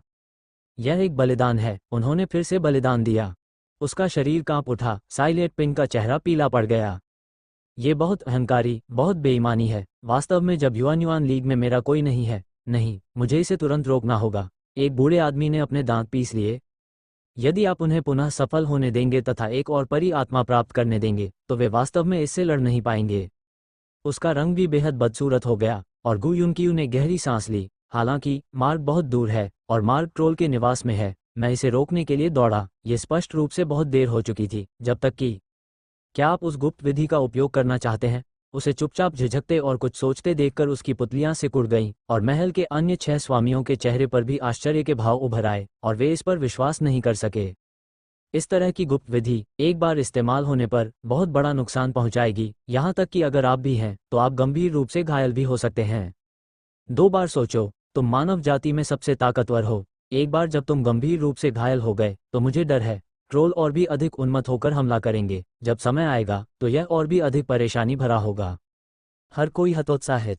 गु युनकियू ने कहा, मुझे पता है कि आपका क्या मतलब है, लेकिन अब दूसरे पक्ष को बलिदान देने से रोकने के लिए क्या कोई और तरीका है? एक बार जब मार्ग पूरी तरह से बन जाता है तो सच्ची परी आकर्षित होती है और फिर परी आत्मा दी जाती है। हम कैसे विरोध कर सकते हैं? सभी लोग चुप थे, सभी अवाक थे। ट्रोल ने एक सच्ची परी को जन्म दिया और वे उसका विरोध नहीं कर सके। अगर एक और परी पैदा होती तो मानव जाति पूरी तरह से नष्ट हो जाती। भविष्य में परेशानियां होंगी। अब कोई रास्ता नहीं है, ये केवल इतना ही हो सकता है। बिना किसी हिचकिचाहट के गु युनकियू ने अपना सिर हिलाया और अपनी आंखें सिकोड़ लीं। मैं एक उपयोग के लिए आपका खून और सार उधार लेता हूँ। ये जानते हुए कि वास्तव में कोई बेहतर तरीका नहीं था, 7 हॉल मास्टर एक ही समय में थोड़ा आगे बढ़े और खून की 7 बूंदें उड़ी और गु युनकियू के खून के साथ एकत्र हो गईं। प्राचीन हॉल मास्टर ने एक बड़ा कदम उठाया और एक आध्यात्मिक शिरा एक ड्रैगन की तरह उभरी और उसके मुंह में रक्त की 8 बूंदें डाल दीं। दहाड़ते हुए ड्रैगन हवा में ऊपर उठ गया। यह कोई वास्तविक ड्रैगन नहीं है, नहीं यह कोई ड्रैगन या कुछ और है, बल्कि एक आध्यात्मिक शिरा है, एक उच्च स्तरीय आध्यात्मिक शिरा। आध्यात्मिक नसों का ये स्तर, भले ही यह युआन लीग हो, बहुत अधिक नहीं होगा। प्राचीन महल के स्वामी ने सीधे एक को निकाल लिया और उनमें से 8 का सार और रक्त पिलाया। अकेले इस बिंदु से आप देख सकते हैं कि गुप्त विधि कितनी भयानक है। अनगिनत हाथों के निशान दिखाते हुए super great spirit when dragon, उसकी आंखें लाल हो गईं, दहाड़ते हुए और सीधे अंधेरे मार्ग की ओर भागते हुए। हिस अंतरिक्ष में एक बड़ी दरार पड़ गई और हजारों मील की अज्ञात दूरी के बाद विशालकाय ड्रैगन मार्ग के सामने प्रकट हो गया। घृणास्पद। गु युनकियू, तुम मौत की तलाश में हो। हम तुम्हारे साथ कभी नहीं मरेंगे। पागलों की दहाड़ की एक श्रृंखला और फिर 1 दर्जन से अधिक ट्रोल आकाश में दिखाई दिए जो ड्रैगन की ओर दौड़े और राक्षसी ऊर्जा की एक श्रृंखला आकाश में उठी, एक बादल की तरह पूरे आकाश को घनी तरह से ढक लिया। विशालकाय अजगर भीड़ भरे बादलों से टकराया और हिंसक शक्ति ने गर्जना की, आकाश को दरारों में फाड़ दिया, मानो आकाश और पृथ्वी ढहने वाले थे। जैसे कि वह जानता था कि वह बहुत पहले ही दूसरे पक्ष द्वारा देखा जाएगा, गु युनकियू ने अपनी आंखें सिकोड़ लीं, अपनी 5 उंगलियां खोल दी और हवा में इशारे करता रहा, यह नहीं जानते हुए कि वह क्या कर रहा था। कोयल। ट्रोल द्वारा अवरुद्ध विशाल ड्रैगन ने अचानक अपनी गति से एक हिंसक दहाड़ लगाई और फिर उसका शरीर अचानक फूल गया। पफ, मुंह से खून की एक धार निकली और अगले ही पल गु युनकियू ने अपने हाथों को आपस में भींच लिया। धमाका। एक हिंसक दहाड़ के साथ super great spirit when dragon अचानक फट गया। प्रथम श्रेणी की आध्यात्मिक शिरा का उपयोग प्रथम श्रेणी के संप्रदाय द्वारा 5 वर्षों तक किया जा सकता है और एक सुपर आध्यात्मिक शिरा का उपयोग भी सुपर क्लास संप्रदाय द्वारा 5 वर्षों तक किया जा सकता है। ये दर्शाता है कि यह शक्तिशाली है। अचानक एक विस्फोट हुआ जो 10 आभासी अमर प्राणियों के एक साथ विस्फोट करने के बराबर था। अंतरिक्ष तुरंत फट गया और बड़ी बड़ी दरारें दिखाई देने लगीं। बहुत खूब। इस पागल शक्ति ने अंधेरे रास्ते को जोर से पटक दिया www.metelenovel.com और ये तुरंत ढह गया। अंदर चल रहा प्रेत अब नियंत्रित नहीं हो सका और टूटे हुए शून्य में गिर गया। गु युनकियू का खून फिर से बेतहाशा बहने लगा और उसका चेहरा पीला पड़ गया। जुक्सियन के शिखर पर स्थित शक्तिशाली व्यक्ति, जो आधे कदम वाले सच्चे अमर के साधना आधार के बराबर था, गंभीर रूप से घायल हो गया। गु युनक्यू, तुम पागल हो, एक ट्रोल उन्मत्त होकर दहाड़ा, रक्त को मेरिडियन में छिपा दिया और सीधे विस्फोट कर दिया। क्या यह आदमी मरने वाला है? हाँ, अगर मैं मर भी जाऊं तो कोई बात नहीं, कम से कम इस बार तो तुम परी की आत्मा नहीं पा सकोगे और असली परी का इनाम भी नहीं पा सकोगे। गु युनक्यू हंसा। हालांकि वह गंभीर रूप से घायल था, लेकिन वह बिल्कुल भी उदास नहीं था। इसके विपरीत वह बेहद उत्साहित था। जितना अधिक दूसरा पक्ष चिंतित होता, वो उतना ही सही होता। हमें रोको। ट्रोल एक पल के लिए स्तब्ध रह गया और हैरानी से देखने लगा। आपको नहीं लगता कि यह मार्ग हमारे बलिदान से बना है ना? है ना? गु युनक्यू ने गुनगुनाया। बिल्कुल नहीं, यह आपकी मानव जाति द्वारा बनाया गया था। ईमानदारी से कहें तो हम इसे रोकने की योजना बना रहे हैं, इस डर से कि आप अमर दुनिया के साथ संवाद करें और अमर की आत्मा प्राप्त करें। अप्रत्याशित रूप से हमने अभी तक ऐसा नहीं किया है। आप पहले मार्ग को तोड़ देंगे। तभी उसे दूसरे पक्ष के इरादे समझ में आए और ट्रोल जोर से हंसा। यह कोई संयोग नहीं है कि मार्ग में प्रवेश करने वाले अभ्यासी को इस तरह उड़ा दिया गया और उसने अपनी आत्मा खो दी होगी और पूरी तरह से मर गया होगा। मानव जाति का प्रतिष्ठित संरक्षक, कियानयुआन लीग के बुजुर्गों का महल, भगवान, व्यक्तिगत रूप से एक मानव जाति को मार डाला जो अमर क्षेत्र में मजबूत के साथ संवाद कर सकती है। हाँ, बढ़िया। तुमने जो कहा वो सच है। गु युनक्यू का चेहरा उतर गया जब उसने देखा कि उसने जो कहा वो सच और सार्थक था, बिना किसी दिखावटीपन का दिखावा किए। बेशक। सभी ट्रोल एक साथ हंसे। वे अभी भी पता लगा सकते हैं कि यह उसी जाति का बलिदान है या नहीं। ऐसा हो ही नहीं सकता। गु युनक्यू, शांत समान व्यक्ति, उसका चेहरा उसी समय पीला पड़ गया। चार जैसे ही मार्ग दिखाई दिया, तुरंत ही भीड़ और हिंसक भीड़ का माहौल फैल गया। इन आभाओं से फाइटिंग, वू युआन और अन्य लोगों को जोरदार झटका लगा। वे उल्टे उड़े, पहाड़ की दीवार से टकराए और बड़े बड़े छेद कर दिए। ये लिंगयुआन चांगहे हैं। उसकी पुतलियां सिकुड़ गईं और फेई टिंग ने दांत पीस लिए। दूसरे लोग उसे नहीं जानते थे। वह कई सालों से चांगहे के संपर्क में था और वह अच्छी तरह जानता था कि वह उन्मत्त प्रवाह लिंगयुआन चांगहे था और इसकी शुद्धता और गति यानझोउ में एक बार 5 साल की नदी से कहीं ज्यादा थी। जैसे ही नदी का जलस्तर बढ़ा, उसने तुरंत घाटी में एक विशाल भंवर बना दिया जो आकाश में तैरते हुए गड़गड़ाहट जैसी आवाज करने लगा। बिल्कुल वैसा ही दृश्य जैसा मैंने पहले देखा था। दादाजी, मैं ज्यादा देर तक नहीं टिक सकती। उसके सिर की नीली नसें खींच गई थीं और परमानंद का महान शैतान काम रहा था। हालांकि बलिदान ने एक चैनल बनाया है, लेकिन दबाव बहुत मजबूत है। ये किसी भी तरह से आभासी अमरता का चरम नहीं है और यह स्थायी हो सकता है।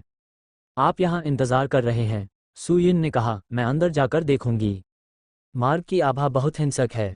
भले ही फीटिंग और अन्य लोगों को अमर कलाकृतियों का आशीर्वाद प्राप्त हो, लेकिन उन्हें परिष्कृत नहीं किया गया है। वे उनका विरोध नहीं कर सकते। वे जल्दबाजी में प्रवेश करते हैं और आसानी से पाउडर में फट जाते हैं, लेकिन वे बहुत अधिक दबाव महसूस नहीं करते हैं और अंदर चले जाते हैं। ये खतरनाक नहीं होना चाहिए।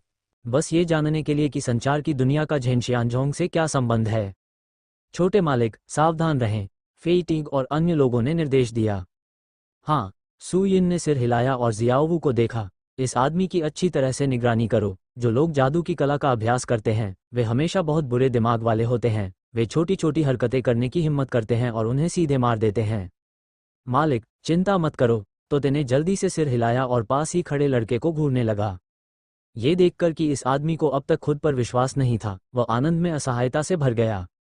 हालांकि मैं ये भी जानता हूं कि मैं दूसरों को दोष नहीं दे सकता। 8000 साल पहले उसने लोगों को बहुत मारा और सभी बुरे काम किए। दादाजी, एक सभ्य गुरु के रूप में सीधे उसे नहीं मारते थे। उन्हें पहले से ही एक न्यायतर एहसान माना जाता था।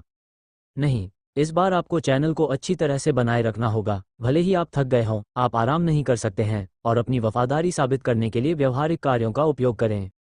आंखें सिकुड़ गईं और शरीर में जादुई तत्व पूरी ताकत से काम करने लगा। एक पल में अंधेरा रास्ता और भी मोटा और सीधा हो गया। बिना किसी देरी के सुयिन मुड़ी और गलियारे की ओर चल दी।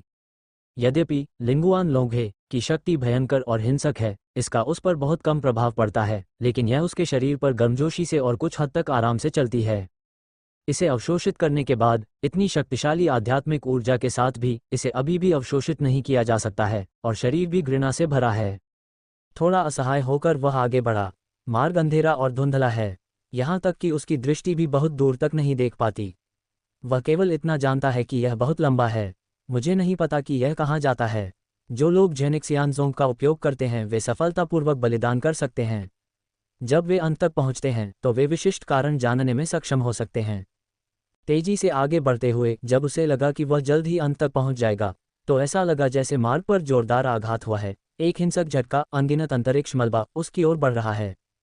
पुतलियां सिकुड़ गईं, सु यिन ने अपनी मुठ्ठियां भींच लीं। हालांकि मैंने इसे नहीं देखा है, लेकिन मुझे ये भी पता है कि यह मार्ग के ढहने का दृश्य है। उसने जल्दी से अपना सिर घुमाया, वापस भागने का इरादा किया। कुछ कदम चलने से पहले उसने पाया कि उसके पीछे का मार्ग भी चूर्ण में टूट गया था। इसके तुरंत बाद एक विशाल आध्यात्मिक ऊर्जा भंवर उसकी ओर बढ़ा, मानो उसे निगलने वाला हो। ये खत्म हो गया। पूरा शरीर ठंडा हो गया था और सुयिनकी का चेहरा लाल हो गया। एलिसियम मुझे दर्द देता है। धमाका, ध्वनि अभी खत्म नहीं हुई थी और व्यक्ति पूरी तरह से टूटे हुए स्थान में गिर चुका था और भंवर में पूरी तरह से खो गया था। मार्ग अच्छी तरह से बनाए रखा गया है, बिना किसी चेतावनी के टूट गया। इसके बारे में मत सोचो, ये परमानंद के महान दानव राजा का भूत होना चाहिए। मैंने पहले सोचा था कि दूसरे पक्ष का जीवन और मृत्यु उसके अपने हाथों में है और वह निश्चित रूप से खिलवाड़ करने की हिम्मत नहीं करेगा। मैंने इसके बारे में सपने में भी नहीं सोचा था। दूसरे पक्ष को कम करके आंका। घृणित, ऐसा लगता है कि वह अभी भी बहुत मासूम है। लोगों के लिए उस पर विश्वास करना बहुत आसान है। अगर मुझे पता होता कि यह आदमी इतना महत्वाकांक्षी है तो उसे पहले ही गधे को मार डालना चाहिए था। ये विचार उसके दिमाग में कौंध गए। सुयिन भंवर के चूषण से बचना चाहता था, लेकिन पाया कि वह जीवन और मृत्यु में ऐसा नहीं कर सकता। चारों ओर अंतरिक्ष मलबे ने उसे मारा, थोड़ी खुजली हुई और भंवर जैसा तूफान घूमता रहा, जिससे उसे थोड़ा चक्कर आया। मुझे नहीं पता कि यह कितना समय बीत गया है। मेरी आंखें अंधेरी हो गईं और मैं सीधे बेहोश हो गया। वेदी के किनारे बिना किसी चेतावनी के अचानक मार्ग को ढहते देख सभी को ठंड लगने लगी। गु युनक्यू ने मार्ग को उड़ाने के लिए सुपर ग्रेट स्पिरिट नसों का उपयोग किया, जो आत्मा रसातल की गहराई में था, यहाँ तक कि वे नहीं जानते थे। कल्पना करना तो दूर की बात है। पफ, मुंह से खून की एक धार निकली। परमानंद के महान शैतान का चेहरा सफेद कागज की तरह हो गया और मार्ग टूट गया और वह पहला व्यक्ति था जिसे काट लिया गया। गहरी सांस लेते हुए, चोट को दबाने के लिए और वेदी में जादुई तत्व डालना जारी रखते हुए, मैंने जियाओवू की लाल आंखों को देखा और कहा, ये तुम हो। इससे मेरा कोई लेना देना नहीं है। मुझे नहीं पता कि मार्ग क्यों टूटा हुआ है। चौंक कर महान दानव राजा ने जल्दी से अपना हाथ हिलाया। आवाज खत्म होने से पहले सुरंग की गहराई से सु यिन की गुस्से भरी दहाड़ सुनाई दी, एलिसियम मुझे चोट पहुंचाता है। फिर अचानक आवाज बंद हो गई और कोई हलचल नहीं हुई।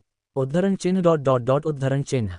पूरा शरीर ठंडा पड़ गया। महान शैतान चिल्लाना चाहता था, अगर मैं कहूं कि मैं सचमुच नहीं जानता कि क्या हुआ, तो क्या तुम इस पर विश्वास करोगे? तुम मरना चाहते हो। एक दहाड़ के साथ जियोवू के पंजे आगे बढ़ गए। एक पल में पूरी घाटी कैद सी हो गई। ब्लिस तो भाग निकली और चलते हुए भी हिल नहीं पा रही थी।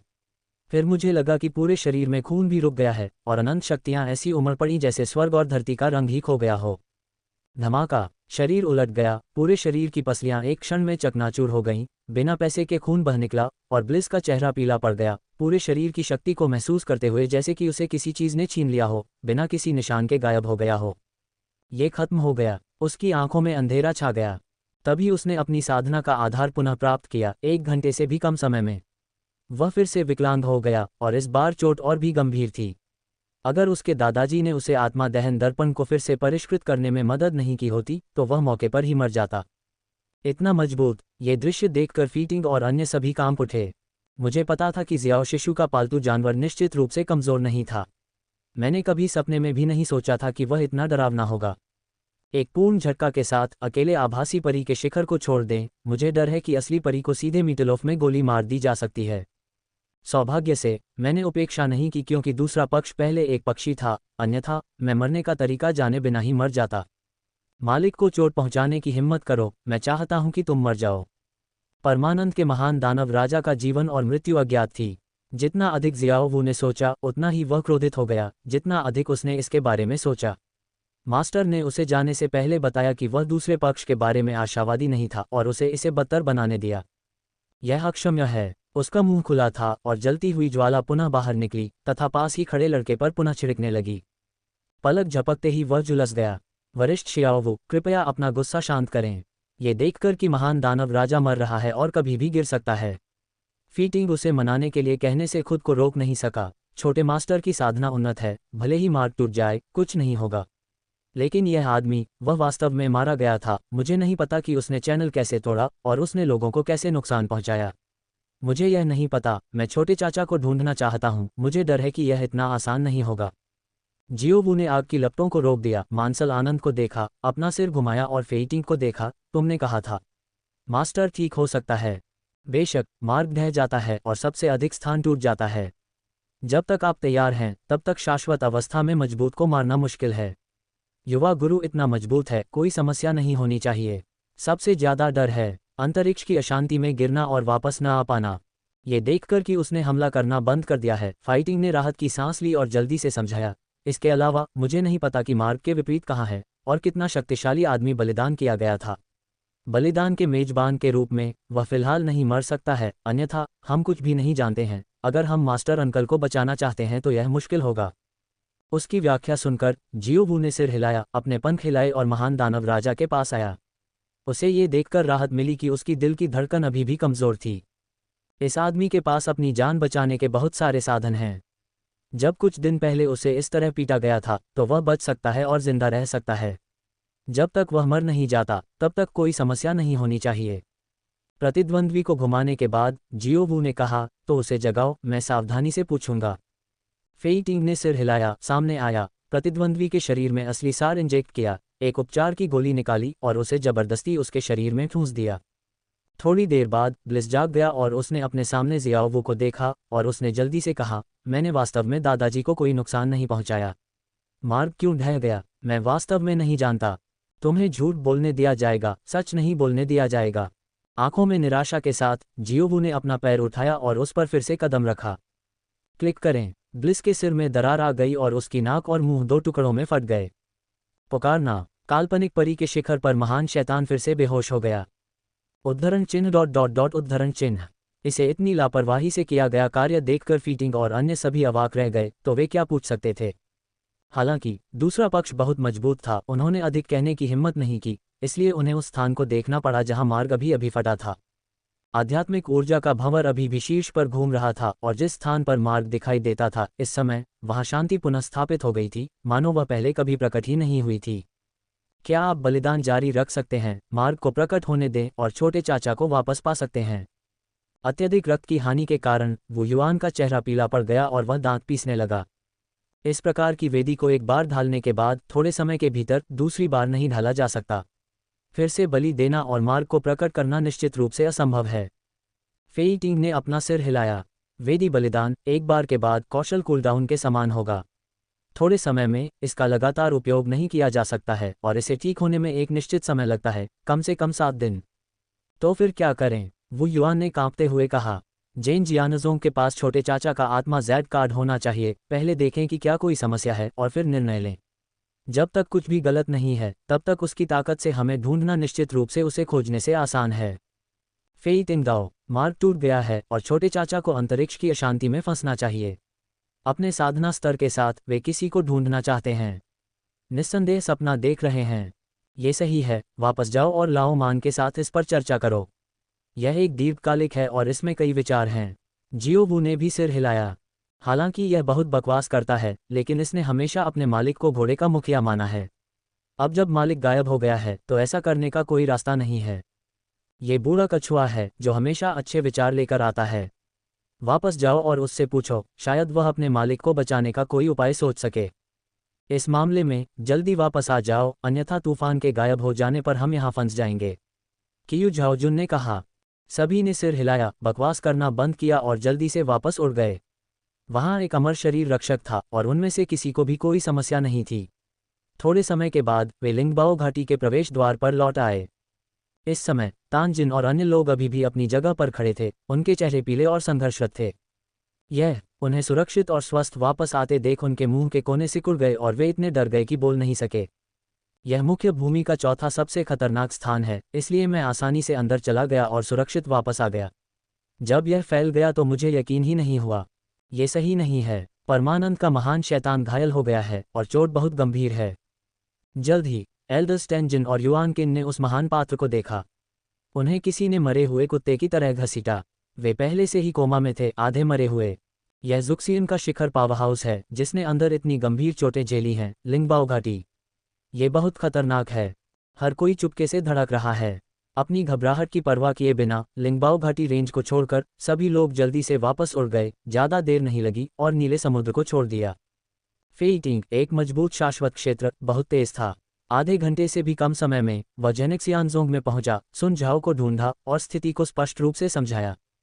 लिटिल मास्टर का सोल जेड कार्ड टूटा नहीं है, वह ठीक होना चाहिए। जेड प्रतीक मिलने के बाद सभी को राहत मिली। चूंकि यह ठीक है, उसे हमें ढूंढना चाहिए या हमसे संपर्क करना चाहिए। जियोवू ने बड़े दानव राजा को देखा जो अभी भी जमीन पर झुलस रहा था। अभी इसे मत मारो और ये देखने के लिए उससे जोर से पूछो कि यह आदमी क्या सोच रहा है। ऐसा लगता है कि उसने ये शब्द सुने थे। www.metelenovel.com राक्षस राजा जो अभी अभी जागा था ऐंठन से खुद को नहीं रोक सका और फिर बेहोश हो गया। हाँ, जब मैं पीली नदी में कूदा तो मैं इसे धो नहीं सका। मैं अच्छा प्रदर्शन करना चाहता था और चाहता था कि दादाजी मेरी ओर प्रशंसा भरी नज़रों से देखें, लेकिन इस बार मैंने वास्तव में उनकी ओर प्रशंसा भरी नज़रों से देखा। मुझे नहीं पता कि मैं दादाजी के वापस आने तक इसे रोक पाऊंगा या नहीं। जुयुआन शहर जाओ और देखो वह वेदी कहाँ है और इसे किसने शुरू किया है। गु युनकियू ने अपने दांत पीस लिए। शब्दों के गिरने से पहले खून का एक घूंट बाहर निकला, जिससे एक उच्च श्रेणी की आत्मा की नस अंतरिक्ष में फैल गई, आत्मा की गहराई में उड़ गई और उसे सीधे विस्फोट करने के लिए नियंत्रित किया। आभासी परी के शिखर पर एक प्रकाश शक्ति के रूप में भी वह अभी भी गंभीर रूप से घायल था।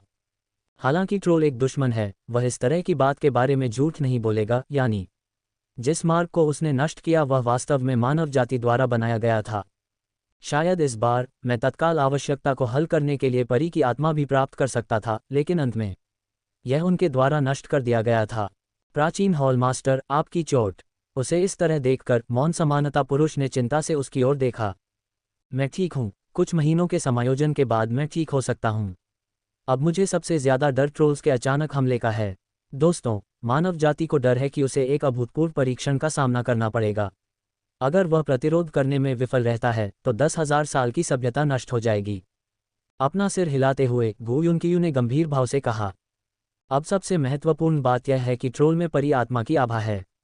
एक बार जब कोई टूट जाता है तो मानव जाति विलुप्त होने की आपदा का सामना करेगी और इसे पहले से तैयार रहना चाहिए। नोटिस भेज दिया गया है। प्रत्येक राज्य के प्रतिभाशाली लोगों को 3 दिनों के भीतर कियानयुआन शहर में पहुंचना होगा। आशा है कि बहुत देर हो चुकी होगी। शांत और सपाट। गु युनकियू ने सिर हिलाया, कुछ याद आया, आह भरी, और कहा, लिंगर को वापस आने दो। अगर मुझे वास्तव में कोई समस्या है तो गठबंधन को अभी भी समग्र स्थिति की अध्यक्षता करने के लिए उसकी आवश्यकता हो सकती है। हाँ, चुपचाप सिर हिलाया।